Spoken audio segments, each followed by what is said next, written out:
इमरान खान की तकारीर नशर करने ते मुकम्मल पाबंदी आयद कर दी गई है। Islamabad Pakistan electronic media regulator authority PEMRA ने चैनल्स के चेयरमैन तहरीक इंसाफ इमरान खान की तकारीर और बयानात दिखाने ते पाबंदी आयद कर दी है। पैमरा ने तमाम सैटेलाइट चैनल्स को हदायत जारी कर दी है कि इमरान खान का बयान गुफ्तगू या खिताब चैनल्स से लाइव या रिकॉर्डिड ना नशर किया जाए। साबिक वज़ीर आज़म इदारा ते हमले कर रहे ने जिसकी वजह तो पाबंदी आयद की गई है। और इश्ताल अंगेज़ बयानात ते रियासती अदारां ते अफसरान के खिलाफ नफरत फैला रहे ने। PTI के मरकजी रहनुमा फवाद चौधरी ने पैमरा के हुक्म से रद्द अमल च किया कि इंपोर्टेड हुकूमत इमरान खान की तकारीर और बयानात TV से चलाने से पाबंदी आयद कर रही है। ठग्गां की हुकूमत मुकम्मल घबरा चुकी है। फवाद चौधरी का कहना सी कि इमरान खान की आवाज़ दबाने के लिए एक और मजमूम कोशिश की गई है। असी इस नूं अदालत च चैलेंज करांगे तो मीडिया भी इस हुक्म नूं खुद चैलेंज करेगी।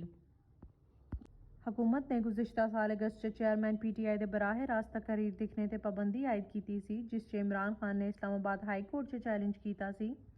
अदालत का कहना सी कि पैमरा सुप्रीम कोर्ट की हदायत की रोशनी च कानून ते अमल करने की पाबंद है। जे मनमूआ मवाद नशर होया तो पैमरा TV चैनल के खिलाफ कार्रवाई कर सकता है।